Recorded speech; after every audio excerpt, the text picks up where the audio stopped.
a topic that I want to bring to the table and really help me think through it because I Mhm. can't think through it, and that's creating a lot of like pressure on me.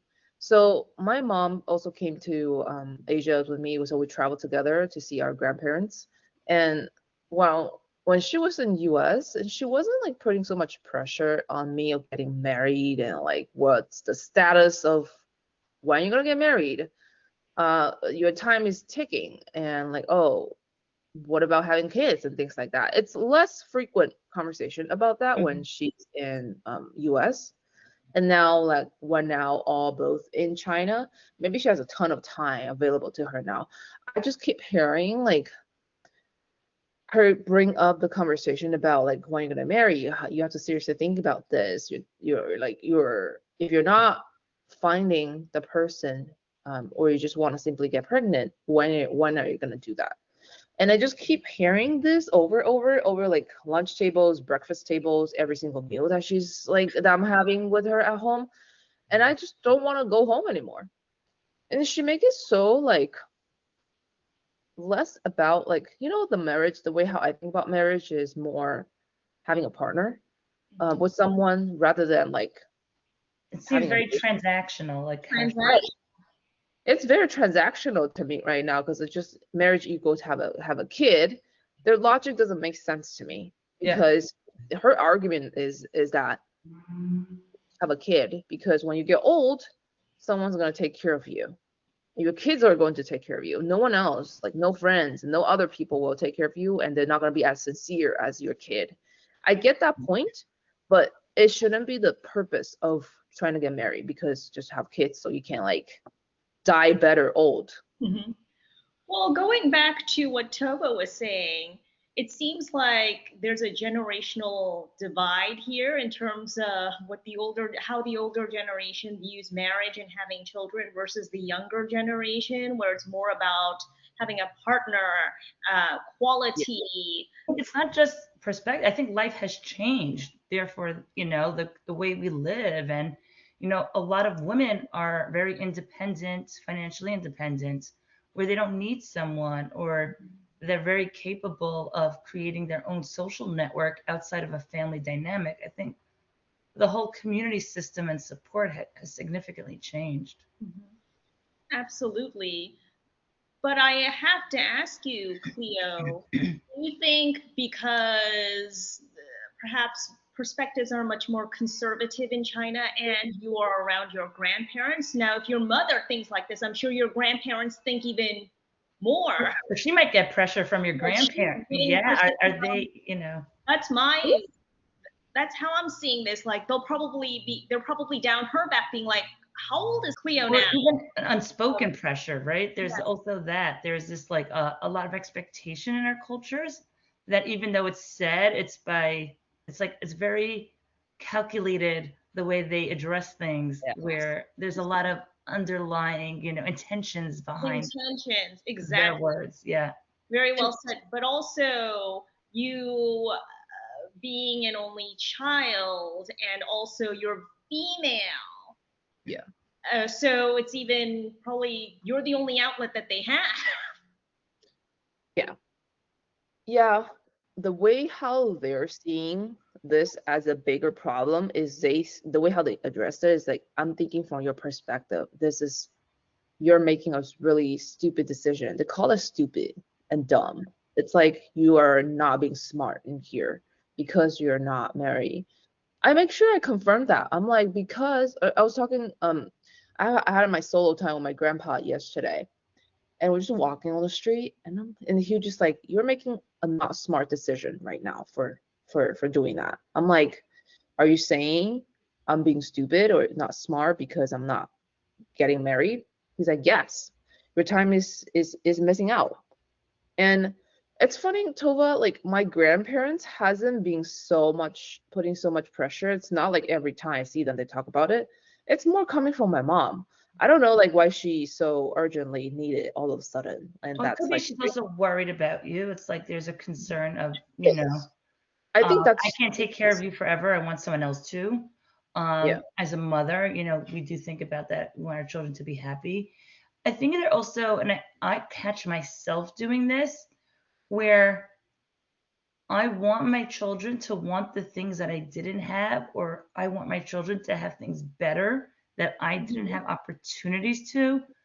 But at the same time, it's not what they want. I can't correct all my wrongs by making my kids do that, where I have to stop. I've caught myself in a lot of times, For example, like my parents weren't helpful when I was like wanting to go to college. I wanted to have an education. I wanted their support in the decisions that I made, and they weren't able to do so. And now I'm offering this to my kids, and my kids are like, I just want you to listen. I don't want you to tell me what to do. And I'm like, but I'm not telling you what to do. I'm helping you. I'm really helping you. And they're like, but I need to figure this out on my own. I don't want you to help me. And all I could think was, when I was their age, all I just wanted was help from my parents. Mhm. I That also makes think that they feel like the clock is ticking. Again, going back to being a woman, and on top of that, a lot of cultures, including the American culture, it's kind yeah. of like the checklist of life. And marriage and having children are two major items on that checklist. And if you don't do those things, there's something wrong with you. And I could relate to that, because for me, it wasn't a question of, am I going to have kids or am I not? It was a question of, when do I want to get married? Yep. And that's when I'll have kids. It wasn't even, again, it was just my culture drove that in such a strong way that even I was so ingrained. It wasn't something that I even thought I had a choice of. It was a matter of like, okay, do I want to go to college first or get married first? Like, I think Yeah. for me, there was being the older daughter, not having brothers. It was like my parents looked to me to achieve those milestones. It's interesting because once I got into my mid 20s, my mother in particular started to press the gas on the Mm. pressure to the point where I think in the beginning it was more like, hey, like, are you is this entering your mind? Like, we need to get you on that path.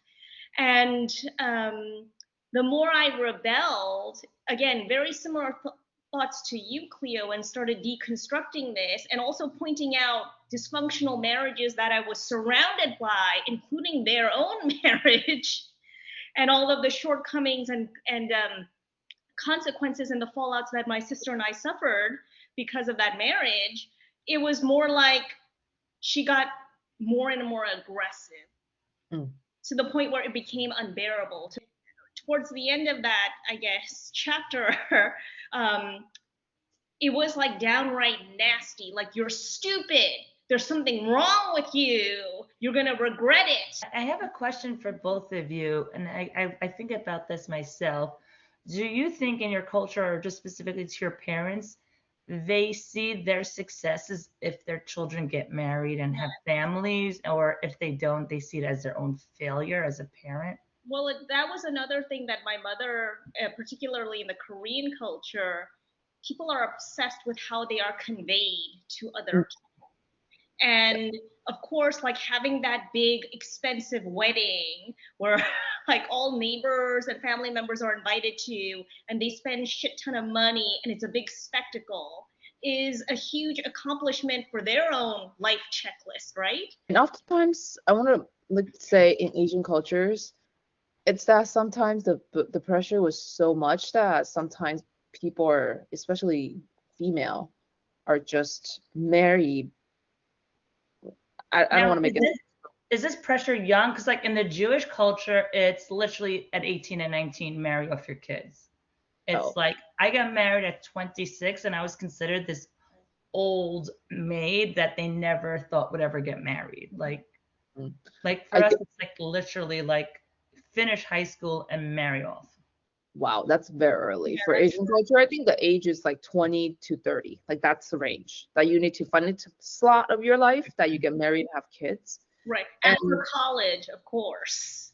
And like I think starting off like a having a nice having a taste of a successful career, but then more prioritizing in the finding a husband or partner and having children.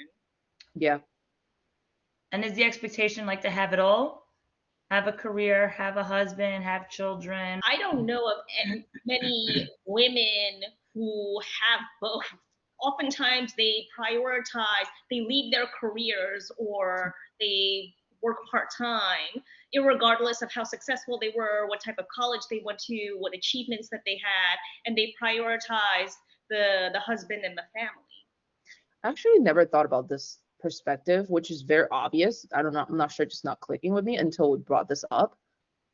Yes, like when you're just talking about 20s and 30, it's hard for sometimes for women to find success in their careers. And so like Yeah, you're just that's starting off your career. Yeah. your careers are just starting off when you're hitting 30th. I mean there's a very good amount of women who's very successful before 30th, but that's like more not the norm. Yeah. Mhm. Like for now, for me, I think my career started getting off and as just of now. Right. And now, like demand is okay, like I want you to be successful. You make enough income, money to sustain yourself, but also now expect you to get married and have kids right away. That's Right. not realistic. And then like pivot your life, right? To either deprioritize the career and then prioritize your family.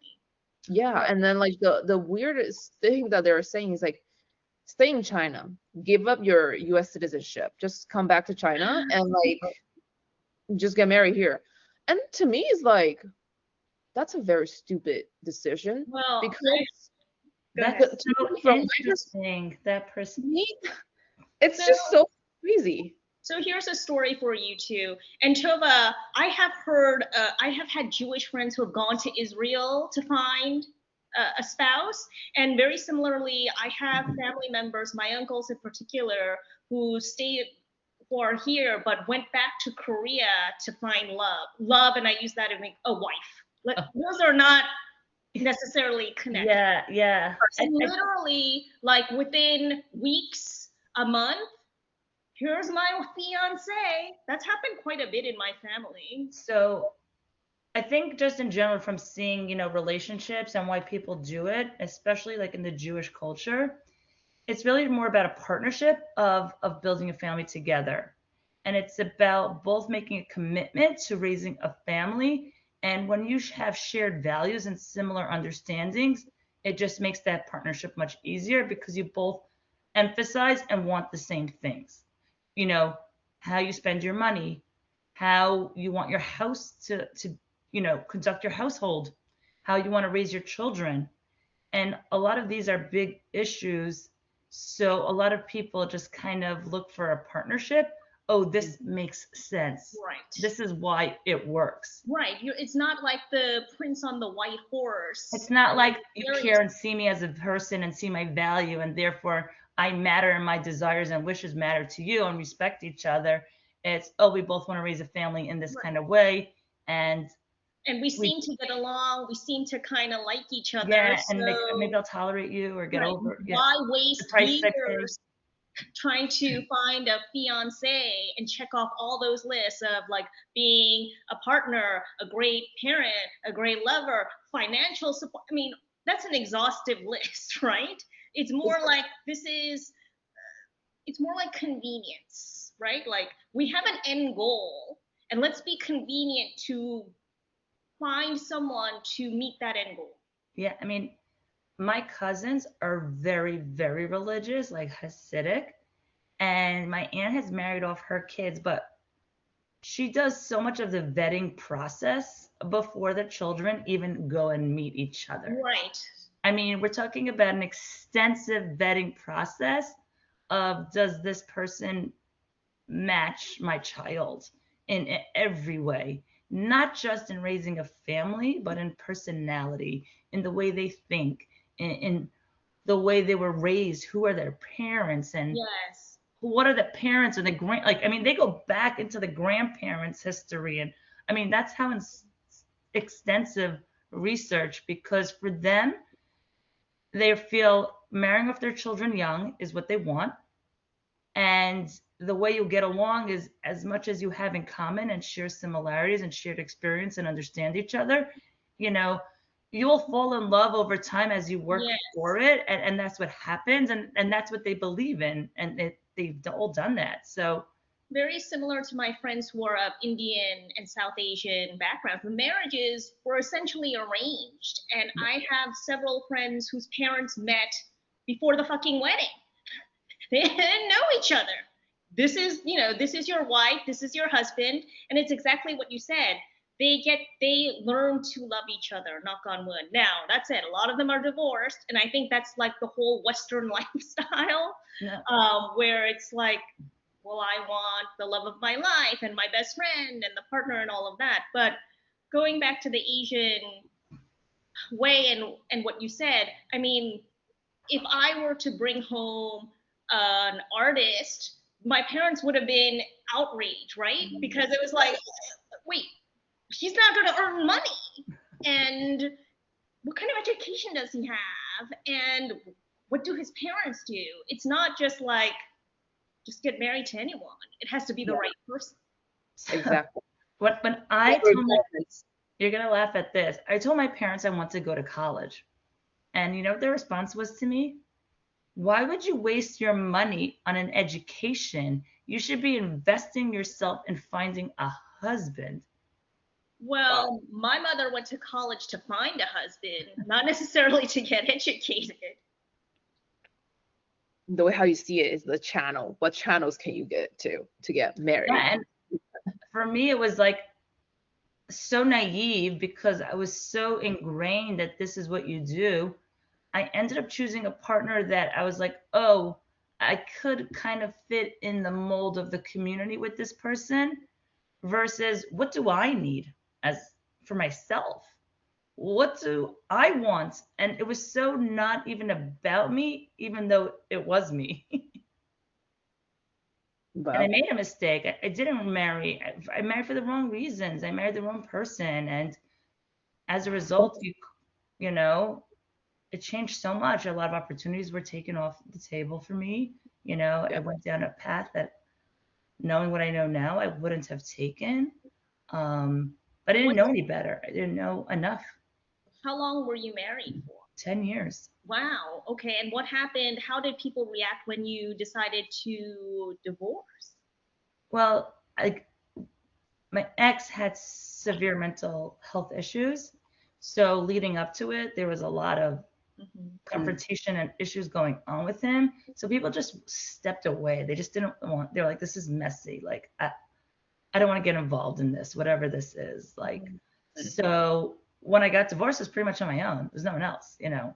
I mean, it took me 3 years. I planned my divorce because I knew no one's going to be there. I had to find a live in, I had to be able to support myself. I was working as a consultant role. I had to wait till I got converted to full time. So I got health insurance set up to make sure I had a live in nanny so I could go to work and support a place that I could afford on my own. wow. Wow, Tova. This is very shocking, like to hear. And I think it's like you said marry for the wrong reason. And Which I I want think a to lot of people do. Sorry to interrupt. Which I think a lot of people do because of those societal or cultural yeah, expectations. But I yeah, didn't even have an understanding of what partnership really means. I didn't have an understanding of actually respecting and valuing a person and how you work and figure out, you know, what how to move forward together. You know, those things didn't exist. I didn't even have a platform or a role model for that. yeah. I didn't have an example of a healthy marriage and relationship should look like. I just wasn't exposed to it. I I think told that's a very powerful statement, having role models, what it's supposed to look like. And I go back to, again, I don't think a lot of people have that, considering nowadays more than 50% of marriages end up in divorce, and also most people come from broken homes. Or going back to what I was saying, you look under the hood and you're just like, I don't want that. It's Mhm. very dysfunctional. And oftentimes the woman is the victim because oftentimes for the previous generation, the woman didn't go out and make money.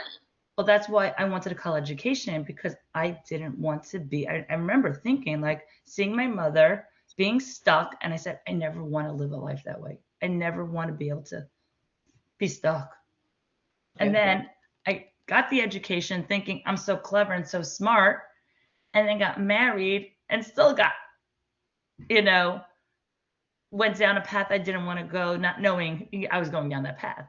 So, and Mm. again, because I didn't have the example or understanding of what it's supposed to look like or should be, or Yeah. something to say, oh, I see how this works, I actually don't. I actually don't what a good marriage look like, and what does it mean to have a good partnership. Because it's like I came from a broken family. My mom Mhm. was divorced when I was young. I don't even know my father. And I don't even know what he looks like. I have no memories of him whatsoever. So it's like that part of the fatherhood is missing in my life, Yeah. and now you're going to get a man that to get married, and then how am I able to trust that? Like, I think I really have like serious trust issues about marriage, and like the what I have seen across my friends, across other family members, and my mom herself. I just don't think the marriage thing is going to like help and last. Or like I always will have maybe trust issues with the men. What if I think the biggest fear for me to marry is I'm going to live with that person as an actual family member of mine. And what if that person doesn't treat me right, but you didn't discover that during the dating process, right? And then they change to become someone else, and that just you found out later on you're not compatible. And you have to go through the whole entire emotional roller coaster to eventually get to divorce as unfortunately that's the end of it. Or you like somewhat in a good relationship, you work through it and you become better. But Yes. like that takes the other person a lot of both parties a lot of effort to go through that, and that's more of you dating on that person's characteristic, or you marrying that person's characteristic, you caring them so much, but you're just marrying them to get kids, to have kids, and if it's that transactional, the other person is not going to give shit about you. They're not going to work. It's not working. I'm like, okay, let's get divorced then. What's the freaking point then get married? No, and it's so funny. There's a couple of things I want to ask. I want to ask each of you, do you have a friend or someone you know in your life that has a marriage that you would want? Like when you like that you'd say, this is something that I would want. Like, does it even exist? No, Well, I actually don't. actually, think of one couple out of many, many. No, no, you're entitled. Yeah. I think they are the victims of social media, of our culture of social media. So they are always painting a picture of look at how perfect we Oh, are, oh, posting pictures of each other. You're the love of my life, my best friend forever. And I, both of you know I'm very data oriented. When you get to a certain point of your life and you get experiences and data under your belt, you realize like that doesn't the likelihood of that happening is very, very slim. It's like winning the fucking lottery. yeah. Yeah. So I have religious families still, and their children are dating for marriage purposes. And I think a lot has evolved, and again, from my siblings' relationships and why they married their spouses and they stayed married. And again, they committed to a goal or to, their children and the reason why they stayed in their marriages. But also, as a result of that, those experiences and learnings is how they're helping their children in their dating life. So all the things that we were blinded to or missed, or we ended up in these situations, they decide to stay for their marriage because at the end of the day they were good partners for raising children or for whatever reason. Where as for me, my ex wasn't a capable partner, so it was more damaging to my children for us to stay together. That's why I made a decision to get divorced, knowing I'd be out on my own. But what's interesting is in their dating, a lot of these things that we come up of like tells, we call them, as indicators to the individual's behavior, and Mhm. what would that be like in a future, and understanding like when a person acts and behaves, even though they don't outright say where they stand or their opinion, these actions or the words they use are indications for other things. And how do you like suss out what it truly is, because it could be a handful of things. Okay, is he acting this way or she's acting this way because of A, B, or C? And then what me and my sister talk about is how to prepare my niece or my nephew how to figure that out when they're on the date with this individual. So Hmm. if we're like, okay, so then ask a question such as, hey, was this something all your siblings did or is this just you? And that gives you understanding. Or, hey, was this something more recently came into, or this is how you grew up always, right? So Hmm. when you're asking these leading questions and you're getting a better understanding of the root of this behavior, it helps you understand more about this person and make a decision of, does this make sense for me or not? Yeah. That's a great point because dating is like putting on your best performance, right? It's like Yep. interviewing for a job. Yeah. So you never really know. Yeah, you can't, and everyone's going to be in their best behavior, and that's why you really and I think really where my sister, is doing really well with her children is going through and understanding and helping them find what are the motivators for the things that come up that be like, that's kind of weird. So instead of Yeah. ignoring it, it's okay. So this interesting, like, oh, this was a little bit unexpected, or, this such and such thing he said or she said on the date, where we'll like, okay, let's understand and unwind it. And we'll literally, me and my sister together, we'll go on the phone and talk it through. We'll think about all the scenarios, and then we're like, okay, through process of elimination, through people that we know and speak to, let's gather, collect data. And okay, so now we know we narrowed it down. And then we tell my niece or my nephew, okay, so when you're on the date, here's the kind of things you want to ask or bring up Oh, in the conversation, because that helps you collect more data points and understanding.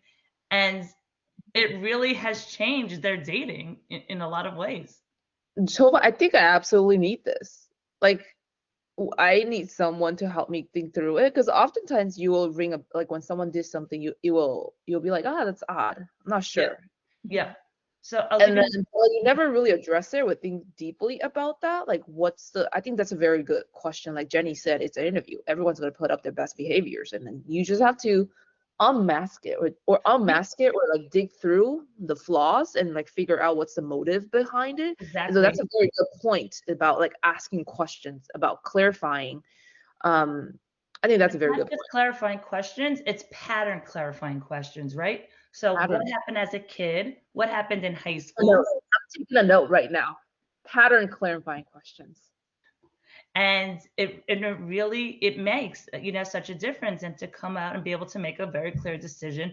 My sister was worried about this guy that my niece was dating. There are a Mhm. couple of things that came up, and I said, okay, so this behavior could actually you know mean several things. I said, with my kids, with my own self, like I identify these areas with this behavior. So then it's like, okay, from that, let's find out what makes the most sense, which would be most likely for this person, right? And then we started to investigate, okay, what was his childhood like? What was his summer like? What was his family lifestyle like? Would any of these fall into it, or where would it show up? Oh, it will probably show up in the classroom. Let's speak to two of his teachers, an elementary school teacher and a high school teacher. And did this behavior show up in school? It didn't. Yeah. Okay. Next. Like, Wow, like exhaustive. This is methodical. I oh call yeah, this yeah, yeah. So my siblings all got married at 18, 19 years old, had children. Well, I didn't. And I would get all the time, oh, it's a shame, Yeah. or no way. maybe I don't. one day you will find someone, or I pray to God that, Yes. and I'm just like, actually, I could be married if I want to. It's by choice. Like, Right. and even now, it's like I'm choosing to be single for a reason. I don't need the partner it's not the priority of my life. Like, I'm starting my own business. I'm raising 3 teenagers. To me, those first and come first. Like, So, question for both of you. Tova, have you ever thought about getting remarrying? I will And never. Cleo, has your mother had like a relationship after her divorce? She did have relationships, but she never got married again. Like I I think will never. there's some like, yeah, probably similar to Tova's boat. Like she I don't wanted, want to. I mean, I don't need to be married to have a relationship, to have a partnership. I don't see a need for marriage. I'm not having more children. I have already. So for me, I don't see a purpose or what yeah, benefit. I mean, at the end of the day, if I meet someone who improves the quality of my life and my lifestyle, that's attractive to me then. But until then, I'm yeah, not interested. yeah. Like my biggest of like concerns and areas that stopping me from doing what my family want me to do because I don't want their words to control over what I want for my life. Yeah. And I mean, their perspective will have some impact, but I'm just really afraid whatever they say, it's gonna like change the way how I'm doing things. And I think Because I'm the one ultimately living this life, and if I have a bad marriage, I found a bad man, then I will suck to me. Like I have to suck it up to it. If I had my sister as a parent who helped me navigate dating the way Mhm. my sister's navigating it with her children, like I think I would have a different outlook and approach to marriage. I think so. Tova, I feel like right now what's being better if my mom doesn't come to me, like I need to your clock is ticking. Yeah, I need to take an action, the next step. Like what are you gonna do if you just not have a man, like you're gonna have pregnant? Well, what are you gonna do? Like you need to do yeah, something. I'd rather you rush it. I prefer not for you to rush me and help me through it. Like yeah. Support me vetting navigate it. support Support my it. process. Let me like help me going through it because clearly I am not getting to where you want me to envision. But help me. Stop using the word like to rush me through and give me pressure. I would like to get the help from you. Hmm. Like what are we gonna do about it, right? Like Yeah, and we need if that support, right? We need to be able to stay outside ourselves with other people, no matter what our age is. and like right now, like did she do anything before I turned 30? Nothing. She was I'm on my own, I'm floating, like I'm doing my own thing. She never pressured me until like this point when I'm China. So now like we kind of have to like get some help from you, mom, you know? And I think I'm gonna communicate that to her. Like my goal is never to like stay single or like not have kids. I want to have kids. Like I think just for experience of life, right? Hmm. Having kids and I think I'm it's a a huge better responsibility. person. I am a much better person. I have grown tremendous. I, Right. as being a parent, again, I wish it came out in a different way. I Yeah. wish I parent in a different way. But at the end of the day, I do appreciate being a Yeah. mother. I think is Yeah. one of the best things, one of the hardest things, one of the most challenging things.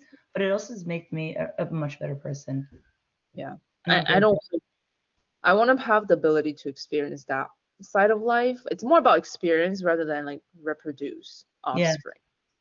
It's about my growth and how I can become a better person, more well-rounded, more thoughtful when more responsibilities are put on me. Yeah. So I and no doubt that I'm aligned with my mom's thoughts about having kids. It's just that like But I'm not appreciating the process that they're forcing me in this way and they're like putting pressure, you need to find man. I'm like, I already froze my egg. I can have it when I'm turning 35 if I wanted to, right? And that's a deadline that, well, not a deadline, that's a clock that I'm putting for me is that if I want to have, she was like, I need you to have kids right now, like right now, if you decide not to go with men, right? I'm like, well, I that kind of ruled out my possibility of like talking to other men between now to 35. And maybe I'll find someone in that between and I'll get pregnant that way, right? But then having it now, I don't know what's the difference between having it now versus having 35. When I said that, she's like, it's too late. It's too late for 35. what's the difference? Yeah. I think Cleo, I'm just being my rebellious self. I'm just thinking about a situation where you're like to your mother and grandparents, all right, well, I met someone, and they're all like excited, and you bring him home, and they're just like, oh no, you can't. You can't. Right. I forbid this marriage. I'm like, then, well, you said no. Like, I found someone and you said no. We're gonna start from zero again. It's like And my those movies you see, you know. it's so dramatic. I think this whole marriage thing, like, it's I don't know what's a word to describe it. I want to say it's more of, maybe I'm too idealistic, trying to find a person who cares for you, who like shares same goals and wanted to help and be a real partners rather than just focus on like a transactional thing. So I Right. think also marriage has changed where I see now more the view of marriage is we align over a period of time in life, but it's not forever. And during Yes. that time, we're together. So whether we get married and then divorced and then we find another partner. But I think in general, how society is this direction of we overlap over a certain time period. Mhm. And that's as long as it lasts. Like that's what it's meant to be for. A conversation I had with several European friends, and I'm sure both of you know, in Europe, 50% of children are born out of wedlock, quote unquote. Yep. And I was talking to some friends about it.